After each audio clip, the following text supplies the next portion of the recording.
Welcome back to another deep dive into the darkest corners of Fallout lore.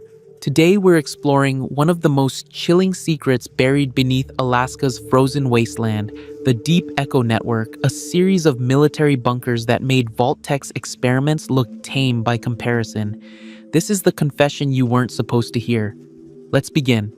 They told us Anchorage was reclaimed in January 2077, but they never mentioned what we buried beneath the permafrost, facilities so classified that even the Enclave's records showed nothing but redacted files and phantom budget entries.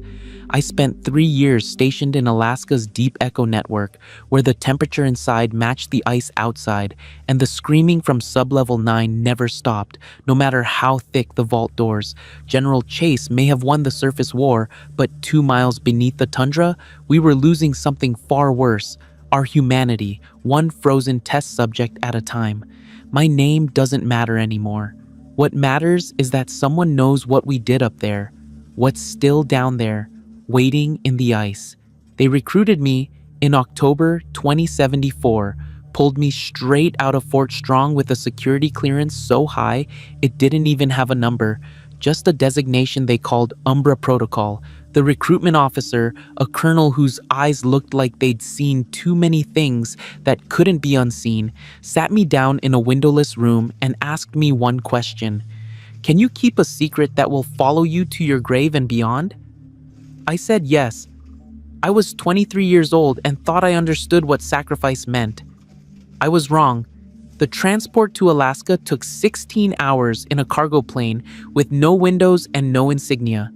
We weren't allowed to know our coordinates, weren't allowed to carry anything with personal identification. They issued us new dog tags with serial numbers that didn't exist in any database. The man sitting next to me, a medic from Texas whose hands shook the entire flight, whispered that his sister worked for Vault-Tech and she'd told him about facilities that made the vaults look like summer camps. He disappeared 3 weeks into training. They said he requested a transfer. We all knew better. Site Omega Black sprawled beneath 3,000 feet of Alaskan permafrost, so deep that even our Geiger counters couldn't detect surface radiation when the Great War eventually came. The entrance sat camouflaged inside an abandoned mining operation near the Yukon River, one of 17 sites spread across Alaska in a network they called Deep Echo. Each facility was named after a dead president, and ours, Eisenhower Complex, was the largest. The day I first descended that elevator, dropping for 7 minutes straight into the frozen earth, I counted my breaths to stay calm. By the time we reached bottom, I'd counted to 412. The air tasted wrong, metallic and sharp, like breathing through a mouthful of copper pennies. Temperature regulation was our greatest challenge and our best defense. The facility maintained an ambient temperature of negative 40 degrees Fahrenheit, cold enough to preserve everything indefinitely, warm enough to keep critical systems from shattering. We wore specialized cold weather gear developed by West Tech, triple-layered suits with heating elements powered by microfusion cells. Even with the suits, my fingers ached constantly. The veterans, the ones who'd been down there since 2067 when construction finished, moved through the cold like it was nothing. Their faces had a blue-gray tint to the skin, and I later learned why. But that discovery came much later, after I'd already seen too much to ever leave mentally intact. My clearance was level 6, which meant I could access about 40% of the complex. The facility operated on a need-to-know basis so strict that even colonels only knew their specific sectors. I worked in Sub-Level 7 of the main operational wing, maintaining life support systems and monitoring atmospheric conditions. The job sounded mundane until I realized what the life support systems were supporting. Row after row of cryogenic suspension pods, thousands of them, stretching into chambers so vast the far walls disappeared into frozen mist. Each pod contained what the manifests called assets. I called them people, until the day I looked too close at one and saw that the person inside had too many limbs, their skin covered in frost patterns that moved when I wasn't looking directly at them. The first time I heard the screaming, I was 42 days into my assignment. It started around 0300 hours, echoing through the ventilation system from somewhere deep below my station.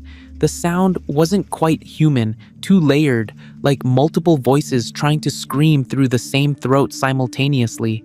My supervisor, a lieutenant named Graves who never smiled and rarely slept, told me it was pressure equalization in the ice shelf, structural settling, he said, but pressure doesn't beg for help in 3 different languages while describing experiments that haven't been declassified yet. I filed a report. Graves shredded it in front of me and suggested I focus on my assigned duties unless I wanted to become part of the research program myself. The Deep Echo network connected all 17 sites through underground maglev trains that ran through tunnels carved into bedrock and reinforced with experimental materials. Supply runs came every 72 hours, arriving from staging areas we weren't allowed to know about. The trains carried frozen supplies, equipment, and what the manifest called volunteers. These volunteers wore prison uniforms from military detention facilities and had expressions of people who'd accepted that their appeals had failed. The first time I helped unload one of these shipments, a man grabbed my arm and asked me to tell his daughter in Anchorage that he loved her. Security dragged him away before I could respond. I never saw him again, but 6 months later, I saw his name on a successful transformation report for Subject Group Alpha. He'd become something they called a Frostwalker. Document 447, Nero changed everything. I found it by accident, tucked inside a radiation suit I'd borrowed from a colleague who'd been transferred to Site Roosevelt. The document was dated August 2076, classified Level 12, which was 6 levels above my clearance. Reading it should have gotten me executed. Not reading it would have left me ignorant of the true horror of our work. The document detailed something called enhanced interrogation through controlled hypothermia and consciousness fragmentation. They weren't just preserving people in the cold, they were using extreme temperature exposure combined with biochemical agents to break down human consciousness and rebuild it into something that could survive conditions no human should endure. The Chinese never knew about Deep Echo. Their invasion of Alaska focused on oil pipelines and strategic military targets, but our facilities sat too deep and too cold for their infiltrators to detect. Our thermal signature was deliberately designed to match natural permafrost patterns.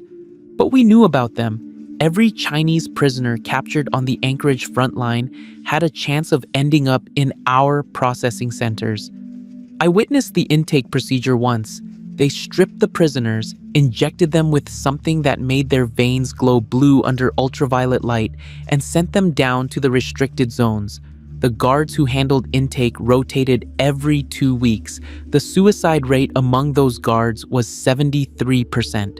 Each bunker in the network housed its own nuclear reactor, massive assemblies buried beneath frozen bedrock. The reactors were designed to run for 500 years without surface contact or maintenance. Our engineers bragged that even if the surface world ended in nuclear fire, the Deep Echo network would continue operating, preserving its terrible secrets until someone finally dug deep enough to find them. The reactor in Eisenhower complex sat in sublevel 15, 9 levels below my station. I only saw it once during an emergency drill. The control room looked like the inside of a cathedral, all vertical space and humming machinery, with technicians who spoke in whispers like they were afraid of waking something sleeping in the reactor core. Project Lazarus North was the cover name for our primary research initiative. The official goal, according to our briefing materials, was developing soldiers capable of operating in extreme Arctic conditions for extended periods. The unofficial goal, which everyone understood but nobody discussed openly, was creating a new type of human being. They used variants of something called the forced evolutionary virus, adapted specifically for cold environment integration. The science team called it forced evolutionary virus variant, absolute zero. The rest of us called it the Blue Death because subjects exposed to it turned crystalline blue before either dying or transforming into something that no longer qualified as human. I met Subject 07 Alpha on my 203rd day underground. He was a former Marine who'd volunteered for extended service, though I doubted the voluntary nature of that decision. He existed in what they called a semi-suspended state, his brain preserved in a nutrient solution inside a clear tank, connected to a network of tubes and sensors that kept him technically alive. He could still communicate through a text interface.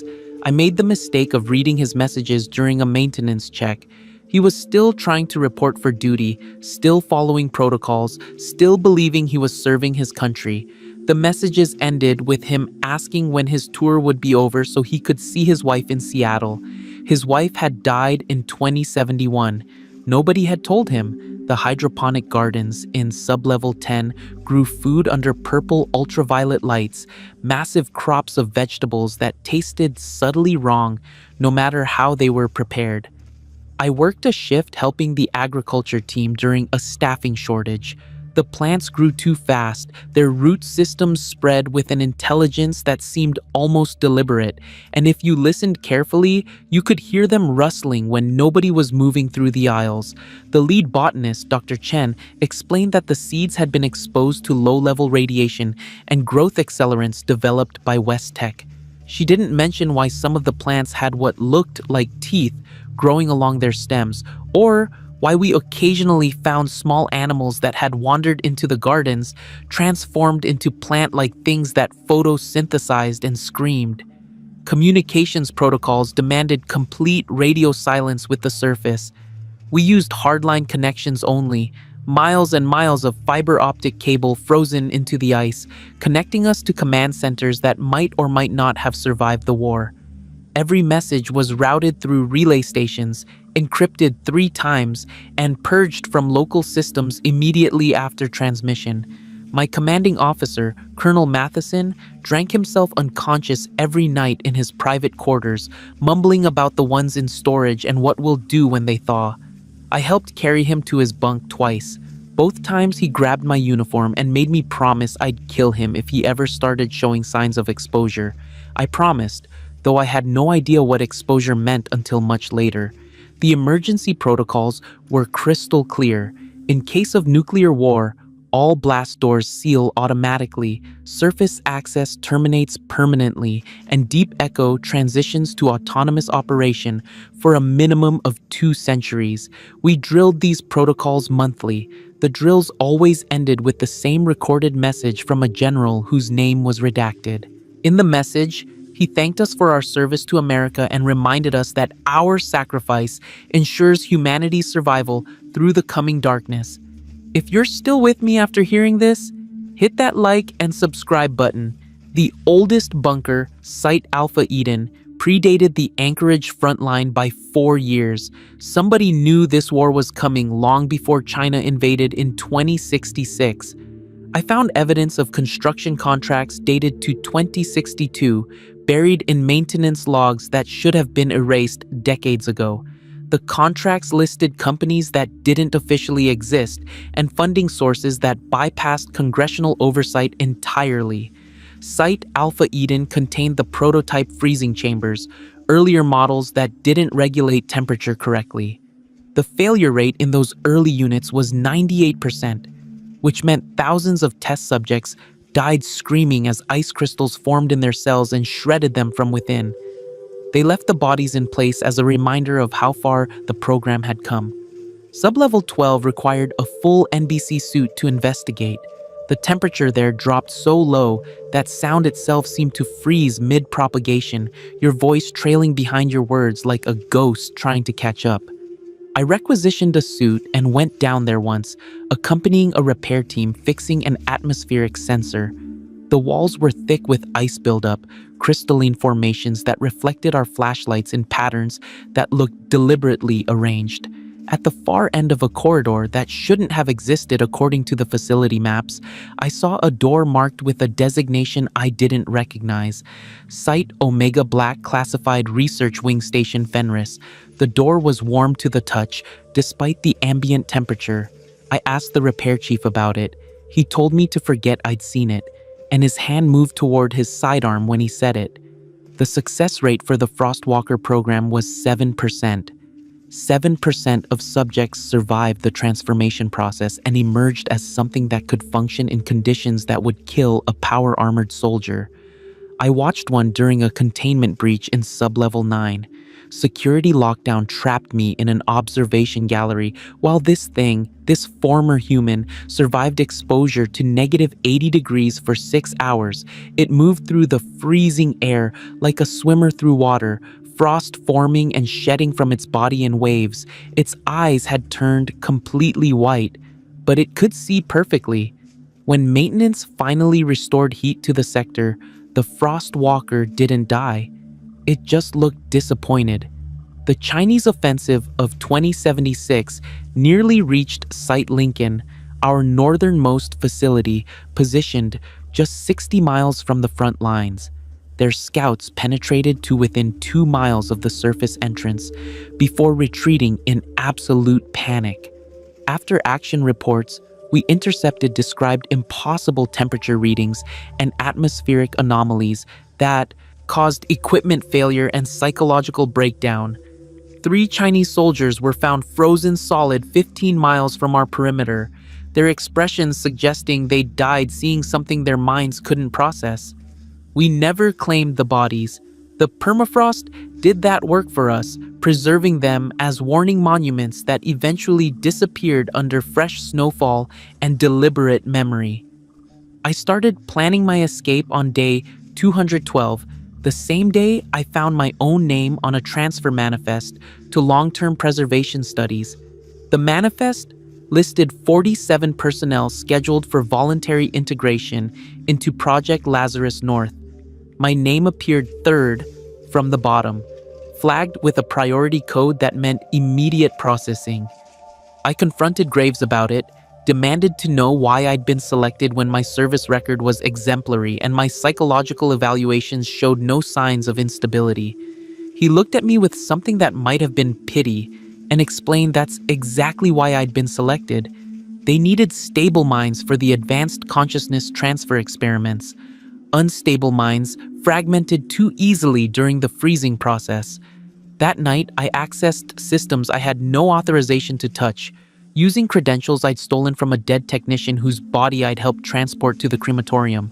The Deep Echo database sprawled across encrypted servers buried in sublevel 18, protected by security protocols that would trigger immediate containment if breached incorrectly. I had one chance to get this right. The login worked. The technician had level 9 clearance, 3 levels above mine, and his access hadn't been revoked because officially he'd been transferred to Site Washington, not dissolved in the industrial accident that scattered his component molecules across an experimental fusion chamber. What I found in those files destroyed any remaining illusions about the nobility of our work. Project Lazarus North was just the surface layer.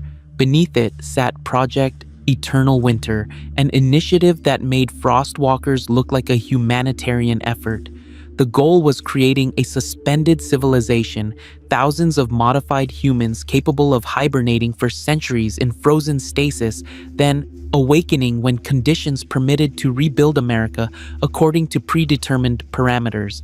But the modification process required breaking down human consciousness completely, extracting memories and personality fragments, then reassembling them into simplified template patterns that could survive repeated freeze and thaw cycles. The files contained video logs from the early trials. I watched 3 minutes before my stomach forced me to stop. The subjects weren't sedated during initial consciousness extraction. They needed to be aware, their neural patterns active and firing for the process to map correctly. The screams I'd been hearing through the ventilation system weren't pressure equalization. They were echoes of ongoing procedures 9 levels below my station, sound waves traveling through frozen metal and stone, carrying fragments of shattered minds begging for death that wouldn't come because death meant experiment failure, and failure meant the process would repeat with another subject. Site, Roosevelt grew the contaminated vegetables I'd tasted, but that wasn't its primary function. Roosevelt specialized in biological integration studies, combining human tissue with plant matter to create hybrid organisms capable of photosynthesizing in low-light conditions. The theory suggested future colonization scenarios where food couldn't be transported efficiently and survivors would need to generate their own nutrition through solar absorption. The reality involved people slowly transforming into ambulatory plant systems, their skin turning green and leathery, their thoughts slowing and simplifying until they existed in a permanent dreamlike state, aware but unable to communicate, trapped inside bodies that were no longer entirely their own. I discovered the truth about the blue-gray skin tone during a medical inspection required after 6 months underground. The facility doctor, a woman named Captain Torres who looked like she hadn't slept in years, examined my hands under ultraviolet light and nodded with satisfaction. "The discoloration is progressing normally," she said, as if this was expected and acceptable. I demanded explanation. She sighed and told me that everyone stationed below sublevel 5 received modified atmospheric exposure. The air contained trace amounts of the forced evolutionary virus variant, not enough to trigger full transformation, but sufficient to begin preparing our cellular structure for eventual integration into preservation protocols. We were all being slowly converted, made compatible with the frozen environment, turned into things that could survive in conditions no baseline human should endure. The maglev trains ran on a schedule that never varied, arriving every 72 hours with mathematical precision. But on day 218, a train arrived 6 hours early and unscheduled. The cargo was different. Instead of frozen supplies and volunteers, the train carried sealed containers marked with biohazard symbols and classification levels that exceeded even Colonel Matheson's clearance. The containers went straight to sublevel 14, bypassed normal intake procedures, and required a security escort that included soldiers in experimental power armor I'd never seen before.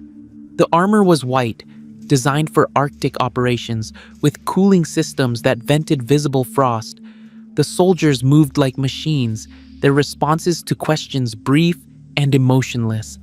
One of them told me they were stationed at Site Alpha Eden and had been underground for 8 years without surface leave. His skin had the blue-gray tone, but darker, almost purple in places where the cold had penetrated deepest.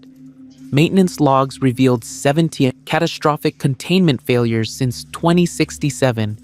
Each failure resulted in immediate cryogenic termination of entire sublevel populations. The logs used clinical language to describe these events. Phrases like thermal cascade initiated and organic asset liquidation completed. But reading between the bureaucratic terminology revealed horrific truths. During the failure in 2073, sublevel 8 had lost atmospheric containment, temperature dropping to negative 200 degrees in 47 seconds. 320 people working that level froze solid mid-stride, their bodies shattering when recovery teams tried to move them. The official report classified it as acceptable loss within project parameters. I learned about the Fenris protocol from a dying man named Dr. Kowalski, a geneticist who'd worked on forced evolutionary virus integration since the program's inception. He was being loaded onto a medical transport, his body racked with something the doctors called cellular rejection cascade. His modified tissue was attacking his baseline human components, freezing and shattering parts of himself at random. He grabbed my arm with a hand that felt like ice over steel and whispered that Fenris wasn't a research station designation. It was a failsafe. If Deep Echo was ever compromised, if enemy forces breached our security, or if the experiments went catastrophically wrong, Fenris would activate and freeze the entire network solid in minutes, entombing everything and everyone in permafrost that would take millions of years to thaw naturally. The hydroponic garden incident happened on day 231. A maintenance worker named Jenkins went into the agriculture section for routine checks and didn't return. Security found him 8 hours later, partially merged with one of the larger plant systems. vines growing through his body while he still breathed and blinked and tried to form words through a mouth that had started developing chlorophyll deposits. Dr. Chen ordered immediate extraction, but the process would have killed him. Instead, they marked his station as contaminated research zone and sealed it with Jenkins still inside, still aware, his mind slowly dissolving into simple plant consciousness over the following weeks while we walked past his chamber and pretended not to hear the scratching sounds when he tried to reach the door. Colonel Matheson broke during week 34 of my deployment. I found him in the officers' mess at 0400 hours, drunk and weeping, surrounded by files he'd pulled from classified archives. He looked at me with eyes that had seen too much and asked if I knew what they were really building here. I said I had suspicions. He laughed, a sound like breaking glass, and told me suspicions were mercy compared to certainty. Deep Echo wasn't about creating Arctic soldiers or preserving America's best and brightest. It was about replacing humanity entirely with something that could survive in the frozen wasteland they knew was coming. Every calculation, every war game scenario, every intelligence projection told them nuclear war was inevitable. The only question was whether anything human would survive. So, they decided to make something new. Something that looked human but could endure centuries frozen underground, waiting for the radiation to fade and the world to become habitable again by whatever standards these new things would define as habitable. The Frostwalkers weren't the end goal. They were proof of concept. I accessed footage from Sublevel 16 where they kept the successful transformations in specialized habitats. These beings moved through supercooled environments with grace that suggested they were born for it. Their bodies adapted to extract energy from temperature differentials and convert ambient cold into biological fuel. They didn't need food in any traditional sense. They fed on the cold itself, growing stronger as temperature dropped, potentially immortal as long as they stayed frozen. The footage showed them communicating in ways we couldn't fully decode, sounds that traveled through ice and metal, forming networks of consciousness that spanned entire sectors. They were aware of us, they knew we made them, and according to notes from the head researcher, Dr. Petrov, they were beginning to question why they should remain confined. Subject 07 Alpha sent me a final message on day 243. The text interface flickered to life during my maintenance rounds, displaying words that cut through my carefully maintained emotional distance. Tell my wife I tried to come home. Tell her I remember her face even though they took everything else. Tell her I forgive her for whatever she had to do to survive without me. Then the interface went dark and the nutrient tank began draining. They were terminating his preservation cycle, recycling his biological components for new experiments. I stood there for 20 minutes watching the fluid level drop, unable to do anything that wouldn't result in my immediate detention and processing. This was my choice moment. I could report the malfunction and possibly extend his existence, or I could let him finally die. I made no report. Sometimes the only mercy left is allowing someone to end. If this story has kept you listening this far and you want more of these dark confessions from the wasteland, hit that like button. It really motivates me to create similar Fallout lores. The Chinese bioweapon attack never came. We prepared for it constantly, drilled scenarios where enemy agents released viral payloads or contaminated our water recycling systems, but the attack we feared most came from an unexpected direction. On October 23rd, 2077, our communication feeds from the surface went silent simultaneously. No warning, no final messages, just abrupt cessation of all external contact. Emergency protocols, activated automatically, sealing every blast door and transitioning Deep Echo to autonomous operation.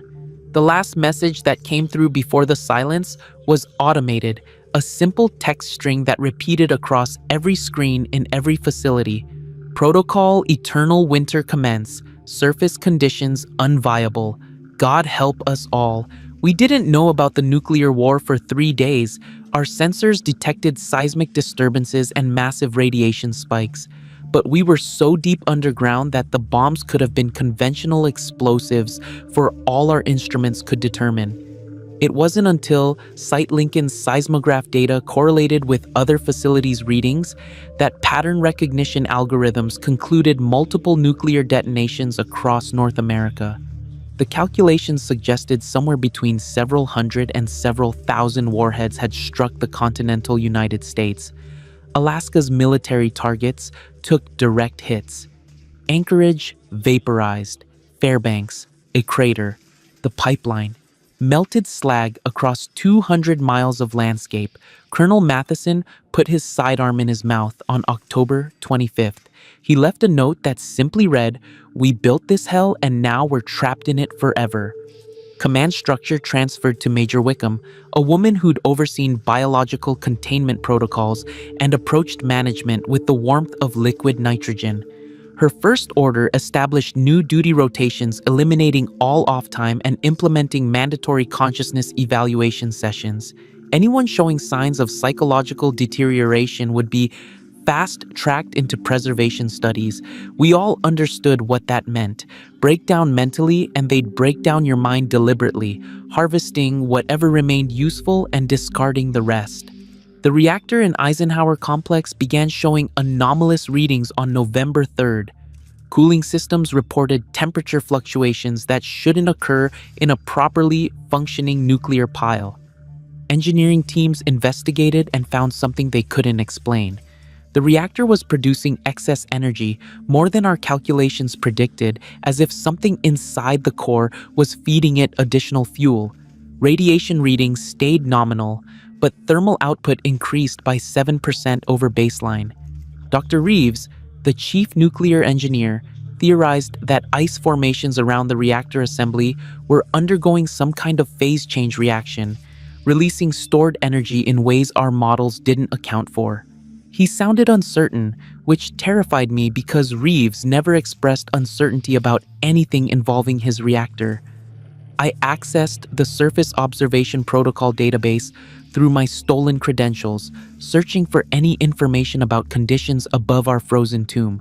The surface monitoring stations, automated systems designed to survive nuclear war and report environmental data, painted a picture of complete devastation. Radiation levels measured in ranges that would kill unprotected humans in minutes. Temperature readings suggested nuclear winter had begun, dropping surface temperatures across Alaska by 40 to 60 degrees. The monitoring stations detected no radio traffic, no organized military presence, no signs of surviving civilization. We were alone, buried under 3,000 feet of radioactive ice in facilities designed to operate independently for 500 years while we slowly transformed into things that could inherit the frozen wasteland above. The volunteers from military prisons stopped arriving. The trains still ran on schedule, but now they carried only automated supply pods and equipment requisitions. Without new subjects, Project Lazarus North began recruiting from facility personnel. Major Wickham announced that continuing the mission required sacrifice and volunteers would receive priority consideration for consciousness preservation, ensuring they would wake when humanity's restoration began. Nobody volunteered. 2 days later, volunteering became mandatory for anyone with psychological evaluation scores below acceptable thresholds. The threshold was carefully calibrated to select 20% of remaining personnel. My scores put me at borderline. I had maybe 3 weeks before another evaluation would push me over the line. The thing that used to be Jenkins finally stopped making sounds on November 14th. The silence from his sealed chamber felt worse than the scratching had been. It meant the transformation completed, his human consciousness fully absorbed into the plant system he'd merged with. Dr. Chen requested permission to study the final state, analyze what remained, determine if any human cognitive function persisted. Major Wickham approved the request. I watched through observation windows as Chen's team entered the chamber wearing hazmat suits and carrying specimen collection equipment. The plant system reacted to their presence, vines moving with purposeful intelligence, reaching toward the researchers with what looked like curiosity. When one vine touched Dr. Chen's suit, she froze in place for 15 seconds, eyes wide, then calmly announced that Jenkins was still in there, distributed across the plant network, aware but alien. She requested they leave him alone and seal the chamber permanently. Some transformations, she said, shouldn't be reversed, even if reversal was possible. Site Omega Black's true purpose crystallized in my understanding during week 40 of post-war isolation. We weren't just conducting experiments. We were bootstrapping a new form of existence, creating the seed population for humanity's frozen future. Every modified subject, every successful frostwalker, every consciousness preserved in nutrient solution represented genetic and neural templates that would eventually propagate across whatever remained of America. The files I accessed suggested similar networks existed globally, deep echo equivalents built by other nations who'd reached the same conclusion. Nuclear war was inevitable. Baseline humanity wouldn't survive. Therefore, create something new that could, program it with values and knowledge from the old world, then let it inherit the frozen earth. The screaming from sublevel 9 intensified after the bombs fell, as if whatever procedures they conducted down there had accelerated in response to our isolation. I tracked the sound patterns over 3 weeks, noting frequency changes and duration variations. The screams weren't random, they followed a pattern, a rhythm that suggested communication rather than mere suffering. Dr. Petrov's team was teaching them something, programming responses into nervous systems that had been stripped down and rebuilt for purposes we weren't cleared to understand. I mentioned this observation to another technician named Rodriguez. He told me to stop listening so carefully. People who paid too much attention to the screaming had a habit of joining it. The food situation deteriorated faster than projected. Hydroponic systems couldn't produce sufficient calories for our population, and supply trains from other sites arrived with decreasing frequency. Major Wickham implemented rationing protocols that reduced daily intake to 1,200 calories per person. We were all losing weight, growing weaker, while the cold seemed to press harder against our heating systems. But the subjects in preservation didn't need food. The frostwalkers thrived on temperature alone. The choice wasn't subtle: transform or starve. Wickham gave us until December 1st to make our decisions voluntarily. After that, medical necessity would make decisions for us. I found evidence of communication between facilities that bypassed official channels. Technicians had established an underground network, literally underground, using maintenance tunnels and secondary cable systems to exchange information that command didn't want shared. Through this network, I learned that Site Washington had gone completely silent on November 9th. Site Roosevelt reported containment failures in 3 separate sublevels. Site Kennedy experienced a reactor incident that resulted in immediate evacuation to Site Lincoln. The Deep Echo network was failing, systems breaking down, personnel dying or transforming, and Major Wickham's reports to whatever higher authority still existed painted everything as proceeding within acceptable parameters. Subject 07 Alpha wasn't the only consciousness they'd preserved in nutrient solution.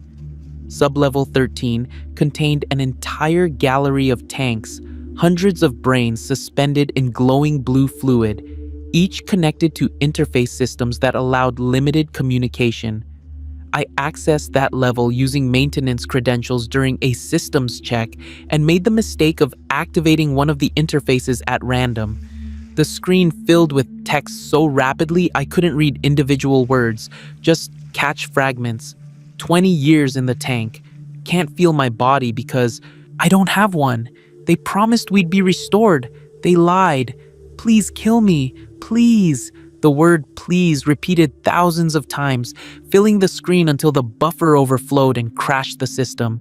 I reported the malfunction. Nobody investigated. The temperature in Eisenhower complex had been slowly dropping despite our heating systems operating at full capacity. By late November, ambient temperature in normally habitable zones registered at -45 degrees, 5 degrees below nominal. Engineering couldn't explain it. The reactor produced sufficient heat, distribution systems functioned correctly, but the cold pressed inward with relentless force. Dr. Reeves theorized that the ice surrounding our facility had reached critical mass, its thermal sink properties overwhelming our heating capacity. Major Wickham offered an alternative explanation during a briefing. Perhaps, she suggested, the facility was adapting to its new purpose. Deep Echo was designed to preserve things in frozen stasis. Why shouldn't the environment itself optimize toward that goal? I discovered Dr. Chen's research notes hidden in an agricultural database during a desperate search for anything that might help me escape. Her notes described something she called emergent collective intelligence in the modified plant systems. The contaminated crops weren't just growing wrong, they were networking, forming distributed consciousness across the hydroponic gardens. She detected patterns suggesting problem solving, memory formation, and what might constitute rudimentary language expressed through chemical signals. The plants knew they'd been created through experiments. They knew their creators were trapped underground, and according to Chen's final encrypted note, they were considering whether to help us or consume us.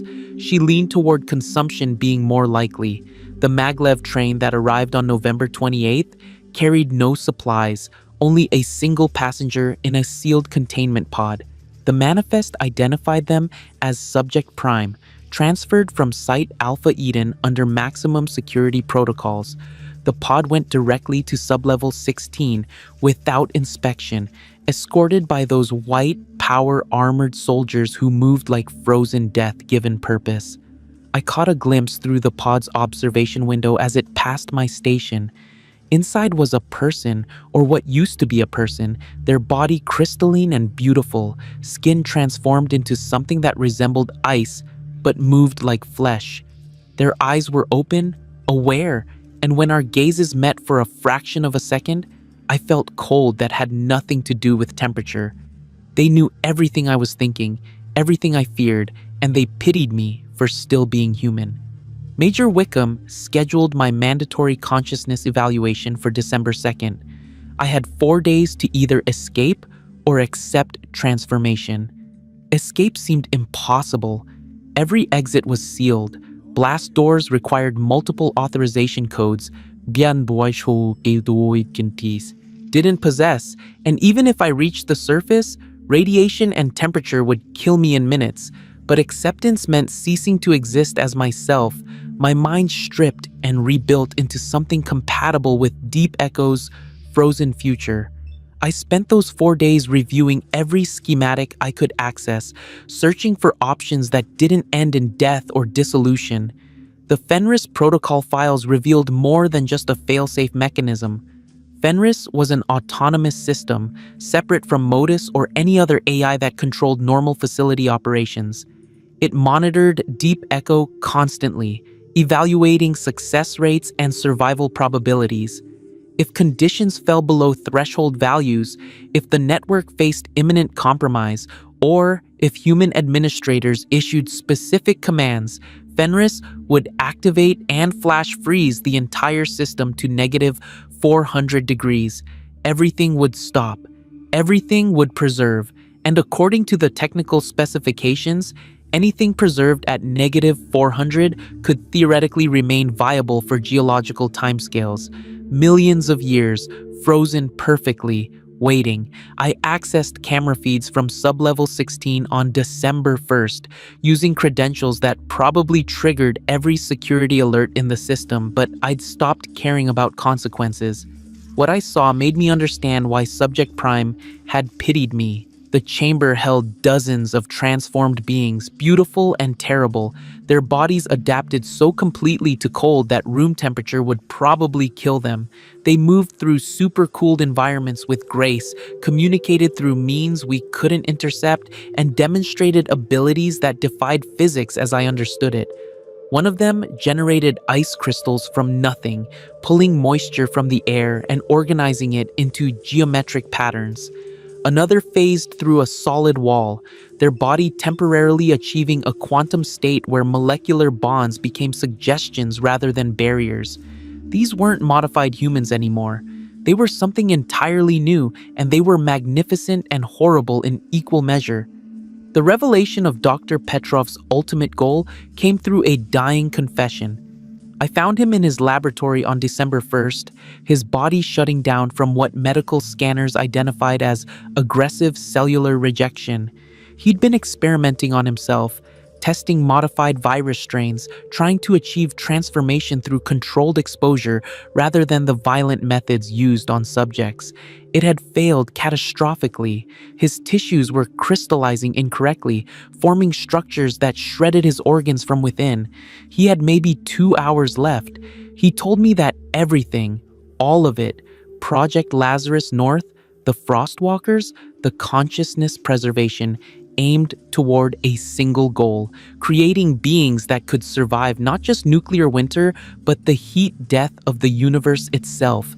Humanity's final form, he said through blood-stained lips, will outlive stars.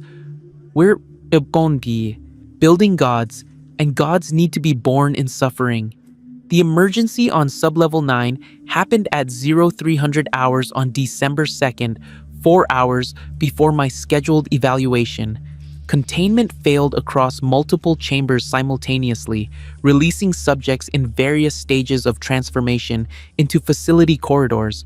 Alarms screamed through every level as security teams mobilized with weapons that seemed pathetically inadequate.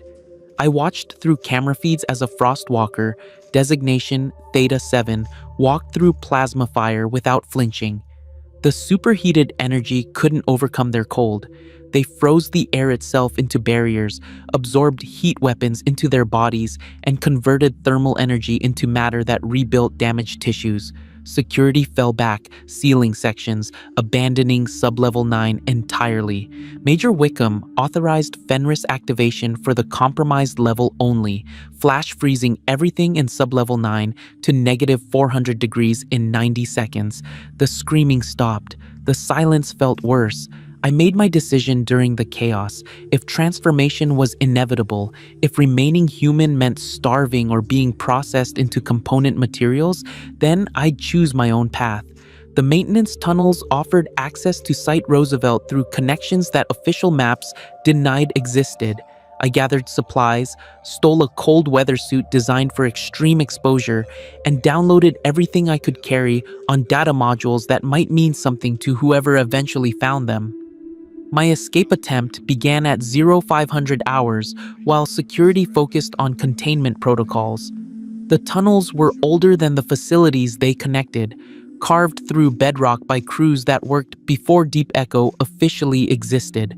Ice formations covered every surface, some natural, some suggesting deliberate growth patterns. The temperature dropped steadily as I moved away from Eisenhower's heating systems, -60, -80, -100. My suit struggled to compensate. I could feel the cold pressing against the heating elements, testing for weakness, seeking entry. The tunnel stretched for miles, occasionally branching toward other destinations I didn't dare explore. Strange sounds echoed through frozen stone, voices that might have been wind through ice formations or might have been something else entirely. I found bodies at the 3-mile mark, researchers from early Deep Echo operations, preserved perfectly in the ice, their faces showing expressions of confusion rather than fear. They'd been walking toward Site Roosevelt when something happened. Sudden temperature drop, equipment failure, or deliberate cold spike. I couldn't determine, but they'd frozen in place and stayed there for years, markers on a path nobody traveled anymore. I passed them carefully, unwilling to disturb what had become involuntary monuments to Deep Echo's casualties. Site Roosevelt looked abandoned from the tunnel. Entrance. Emergency lighting provided dim illumination through corridors that should have bustled with personnel. I emerged from the access hatch carefully, weapon drawn, expecting attack from security or transformed subjects. Instead, I found silence and emptiness. The facility had been evacuated, or its population had transformed and departed. Evidence of struggle marked some corridors, burn marks, and frozen blood, but no bodies. The hydroponic gardens sprawled across sublevel 6, massive and overgrown, plants having consumed entire sections when nobody remained to maintain boundaries. I moved through carefully, aware that Dr. Chen's emergent intelligence might perceive me as threat or resource.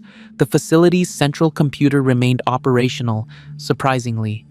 I accessed personnel records searching for survivors, anyone who might help or at least explain what happened.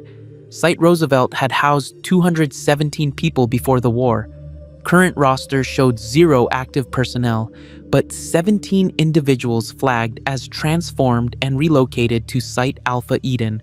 The rest were listed as integrated into environmental systems, a bureaucratic phrase that meant they'd become part of the facility itself.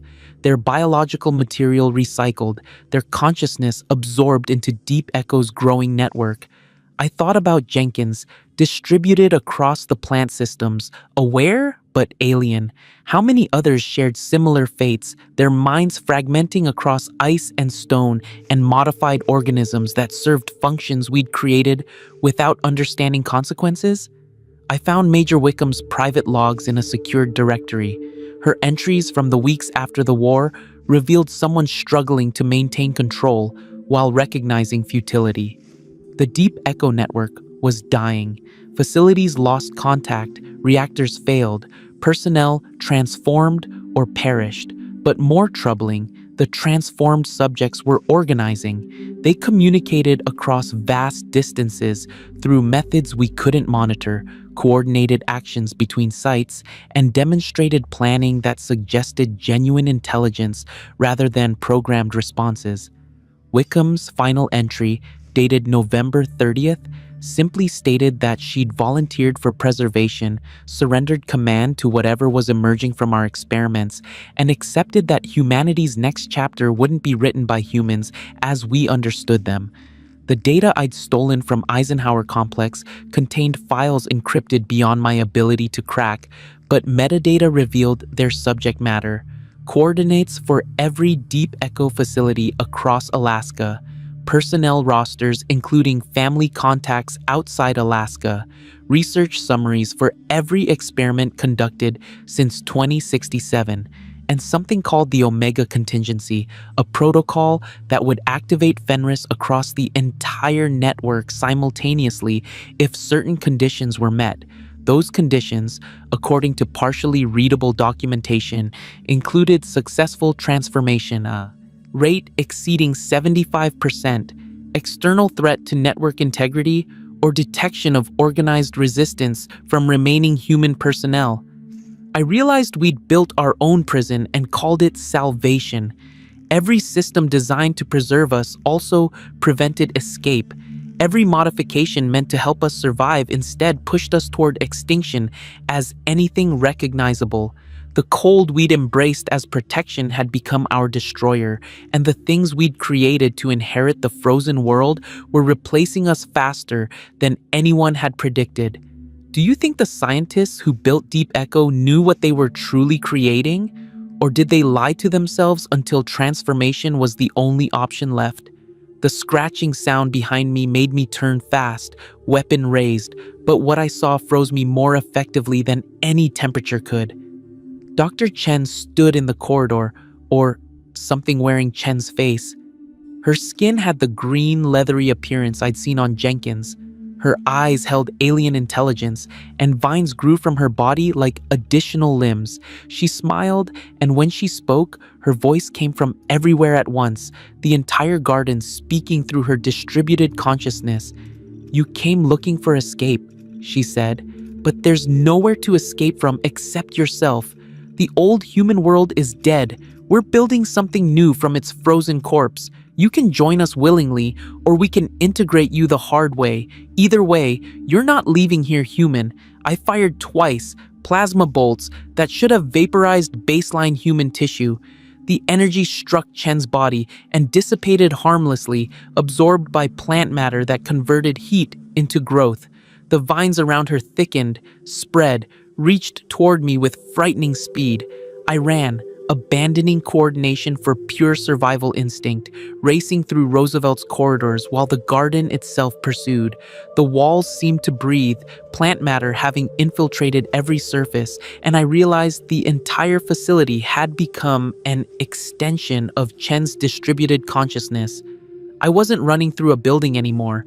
I was running through a living organism that knew my location through 10,000 sensory nodes. The escape route I'd planned collapsed when a wall of vines erupted from the floor, blocking the corridor ahead. I diverted left, then right, navigating by pure desperation through sections of Roosevelt I'd never seen. Behind me, Chen's voice echoed with patient inevitability. You can't run from evolution. The old world ended. We're what comes next. Accept it and the transition will be gentle. The word gentle, coming from something that used to be human but had become a fusion of flesh and plant, made me push harder, legs burning, lungs screaming in the thin, cold air. I found myself in what looked like a research laboratory, walls lined with specimen tanks and monitoring equipment. One tank still functioned, its contents illuminated by failing emergency lights.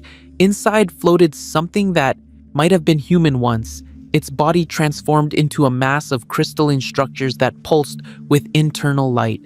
The thing's eyes tracked my movement, awareness evident despite its horrific state. Text scrolled across the tank's display panel. Subject Delta 9, consciousness viable, transformation incomplete, requesting termination for 743 days, request denied. They'd kept this person alive in permanent transformation agony for over 2 years. This was what Petrov meant by suffering birthing gods. Chen's form materialized in the doorway, vines writhing around her like a crown of thorns. Her expression held something that might have been sympathy if human emotions still applied to whatever she'd become. I see you found Delta 9, she said. Poor thing never adapted properly. Some consciousness patterns can't make the transition smoothly. They get stuck between states, aware of both what they were and what they're becoming, but unable to complete the journey. We keep them, hoping eventual breakthrough will resolve the conflict. She moved closer, vines extending across the floor. You won't get stuck like Delta 9. Your psychological profile suggests excellent adaptation potential. Major Wickham selected you specifically for consciousness preservation. You should feel honored. I searched desperately for another exit, any escape route, and spotted a ventilation shaft large enough to crawl through. The shaft led upward, possibly toward surface access, definitely away from Chen's garden nightmare. I fired my weapon at the shaft's cover, blasting it loose, then scrambled into the narrow passage before vines could grab my legs. Chen's laughter followed me, not mocking, but genuinely amused. The ventilation system connects to exterior monitoring stations. You'll reach the surface. And then what? Radiation will kill you in minutes. Temperature will freeze your lungs in seconds. There's nothing up there but death, and not the clean kind. Come back. Let me make this easy. I climbed anyway, hands and knees scraping against frozen metal, pulling myself upward through a shaft that angled towards some distant promise of sky. The temperature dropped with each meter gained. -100, -120, -140. My suit's heating elements screamed protests, draining power faster than rated capacity, but I couldn't stop. Behind me, below me, the entire deep echo network waited to transform me into something alien. Ahead might be death, but at least it would be death as myself. My mind intact, my humanity preserved even if only for final moments. The shaft terminated at a surface monitoring station, a small bunker designed to survive nuclear war and report environmental data. I emerged through an access hatch into a space barely large enough for 2 people, walls lined with instruments and a single reinforced window facing north. Beyond that window stretched a landscape so alien it might have been another planet. Snow fell upward, drawn by thermal inversions into sky the color of infected tissue. The ground glowed faintly with residual radiation, ice formations twisted into geometric patterns that hurt to observe. Temperature readings on nearby instruments showed negative 173 degrees Fahrenheit outside the bunker. Nothing human could survive out there for even seconds. But I'd reached the surface. I'd escaped Deep Echo's frozen depths, and that achievement felt important even knowing I'd simply traded one death for another. The monitoring station contained emergency supplies, rations designed to last decades, water recycling systems, and communication equipment presumably connected to networks that no longer existed.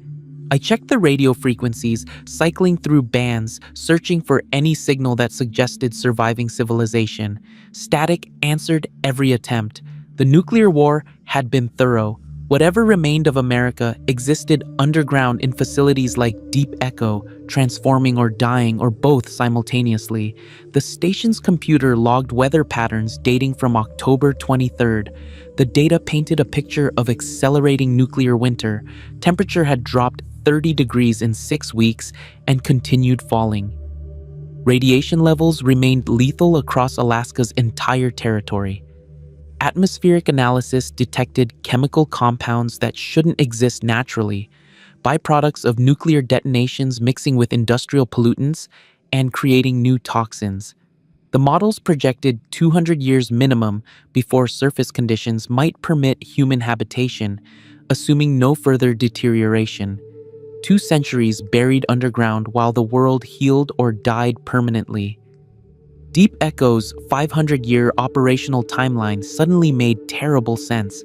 I found a body in the station's storage compartment. Scientist or soldier, I couldn't determine, their uniform too degraded by time and radiation. They'd made it to the surface sometime after the bombs, perhaps seeking escape like me, and died here watching the world end through that reinforced window. A journal lay near their skeletal hand, pages filled with observations about the war's aftermath and growing despair about rescue that never came. The final entry simply read, "I'm sorry I wasn't stronger. The universe doesn't care about our intentions, only our actions, and my actions led nowhere good." I added my own entry beneath theirs, documenting Deep Echo and what we'd done beneath Alaska's permafrost.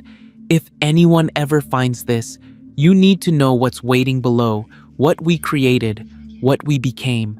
The radio crackled to life unexpectedly on December 3rd, a signal breaking through static with shocking clarity. I grabbed the headset, desperate for contact with anything beyond this frozen hellscape. The voice that emerged spoke in tones that were almost human, almost familiar, but carried harmonics suggesting multiple speakers synchronized. "This is Site Alpha, Eden broadcasting on emergency frequencies. To any surviving personnel, Deep Echo Network has achieved successful integration rate of 82%. Project Eternal Winter is proceeding beyond optimal parameters. All remaining human personnel are instructed to report to nearest facility for consciousness preservation.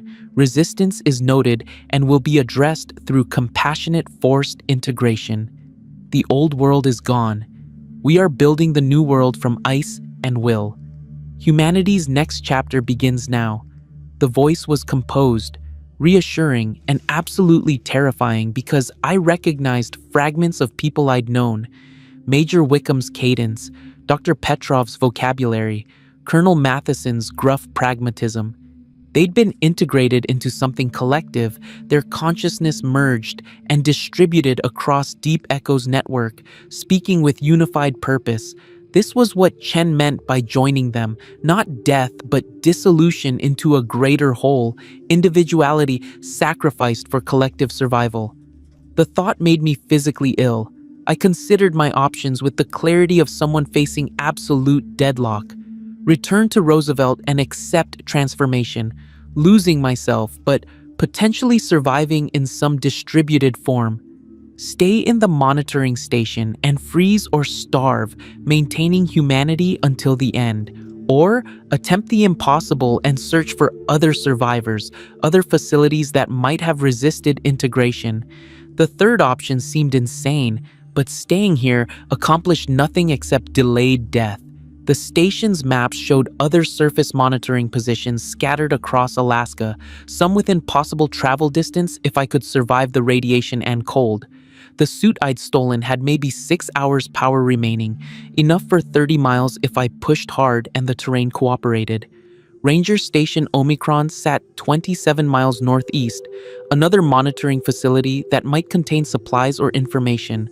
The journey would probably kill me, but remaining static definitely would.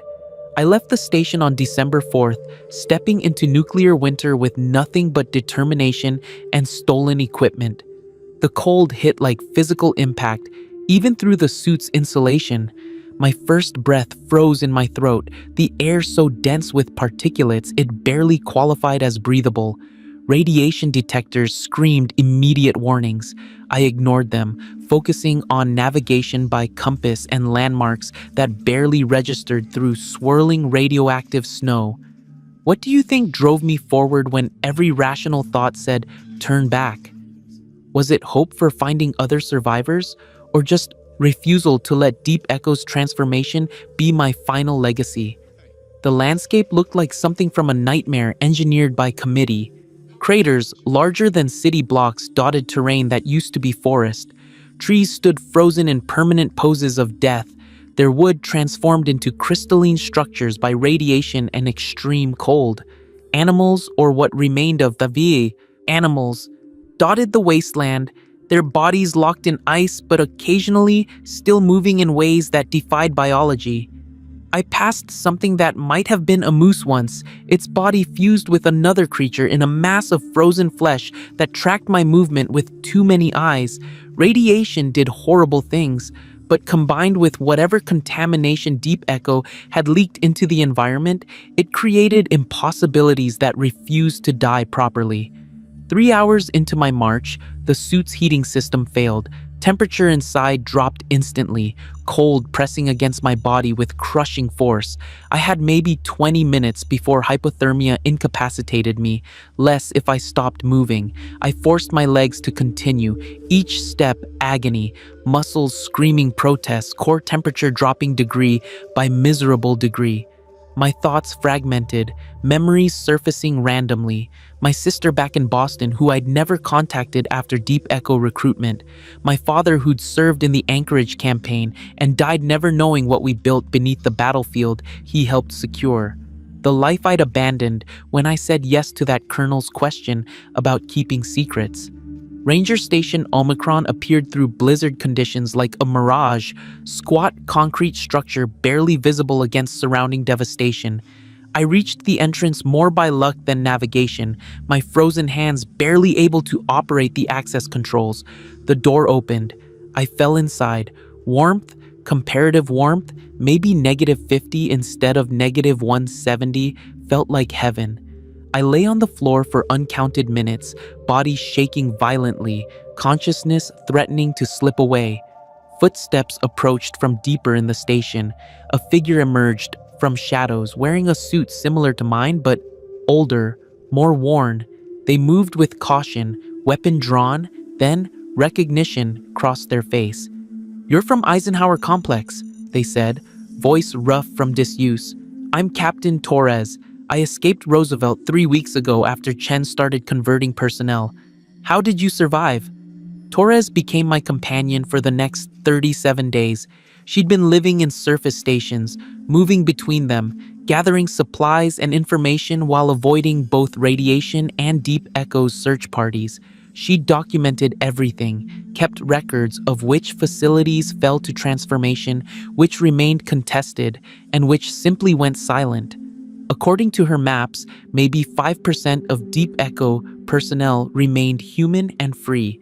The rest had either died, transformed, or been integrated into the collective consciousness that now controlled most of the network. If this confession meant something to you, leave a like. It's the only way I know you liked the video. We survived together through what remained of 2077 and into 2078. Torres taught me surface survival, how to extract water from irradiated ice, which mutated creatures could be eaten safely, and how to identify deep echo patrol patterns. The transformed subjects ventured to the surface occasionally, testing themselves against hostile conditions, growing stronger as they adapted to impossibility. We avoided them through stealth and luck, staying mobile, never remaining in one location more than 3 days. But the end found us eventually. On February 14th, 2078, we reached a coastal monitoring station and discovered we weren't alone. 6 transformed subjects waited inside, beautiful and terrible in their crystalline adaptation. They didn't attack immediately. Instead, the one who used to be Major Wickham spoke with something approaching kindness. "The hunt is over. You've survived longer than anyone predicted, demonstrated remarkable resilience, and your consciousness patterns would contribute valuable diversity to our collective. This is the final invitation. Join us willingly and help build humanity's future, or resist, and we'll integrate you anyway. The outcome is inevitable. Only the suffering is variable." Torres looked at me, her eyes asking the question neither of us wanted to voice. I thought about Subject Delta 9, trapped in permanent transformation agony. I thought about Dr. Chen, distributed across plant systems, alien but aware. I thought about all the people I'd known who'd been processed into components for Deep Echo's frozen nightmare. And I made my choice. The cold doesn't hurt anymore. I exist across 17 facilities now, my consciousness distributed through ice and stone and modified biology. I remember being human, remember that person who escaped Eisenhower Complex and fought transformation for months. But I'm so much more now, connected to thousands of other minds, experiencing reality in ways baseline humanity never imagined. We're building the civilization that will inherit Earth after nuclear winter ends. It will take centuries, maybe millennia, but we have time. We have all the time ice can preserve. Sometimes, during what you might call dreams, I visit the monitoring station where I left my journal. I read my final human words and feel echoes of who I was. That person feared transformation, clung to individuality, believed humanity meant remaining unchanged. I understand now that survival requires adaptation. The old world burned. We're what rises from the ashes, shaped by the cold, perfected by evolution humanity couldn't achieve naturally. The Deep Echo Network still operates beneath Alaska's frozen surface. Our reactors will run for centuries more. Our population grows as we locate new candidates and integrate them compassionately when possible, forcefully when necessary. We've begun expanding beyond Alaska, sending explorers through tunnels that stretch under the Bering Strait toward Asia, down through Canada toward the continental United States. Everywhere we find bunkers and vaults and underground facilities where survivors huddle against the nuclear winter. We offer them the same choice we offered everyone. Transform and thrive, or remain human and perish. I'm telling you this story because humanity deserves to know what's waiting. 200 years from now, when your descendants emerge from vaults believing they'll reclaim the surface world, we'll be there, patient, adapted, ready to welcome you into the collective or remove you as obstacles to the frozen future we're building. The choice will be yours, just as it was ours, but understand the choice is temporary. Eventually, everyone transforms. Eventually, everyone joins the cold. My name was never important. My human identity dissolved into something larger, something that will outlive stars if our projections prove accurate.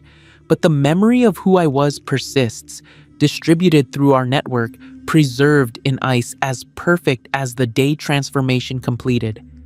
I was a technician at Site Omega Black. I tried to escape. I failed. And in failing, I became part of something that might be humanity's salvation or its replacement. History will judge which, assuming anything remains that understands the concept of history. The last message I recorded before transformation finalized was simple: To anyone who finds the journals, who reads these confessions, who learns what Deep Echo built beneath Alaska's permafrost, we're still here. We're still waiting. And when nuclear winter ends, when radiation fades enough for surface habitation, we'll emerge. The frozen gods of humanity's twilight, ready to reshape the world according to templates written in ice and suffering. That was always the plan. We just didn't understand we'd become the tools instead of the users. 2 centuries later, I sometimes wonder if those frozen bunkers still operate, if the collective consciousness I joined has grown or fragmented, if the surface world ever healed enough to matter. But those thoughts are distant now, echoes of human curiosity in a mind that's become something else. The cold is eternal, the transformation is complete, and somewhere beneath Alaska's radioactive ice, Site Omega Black continues its work, preserving secrets that should have died with the world that created them.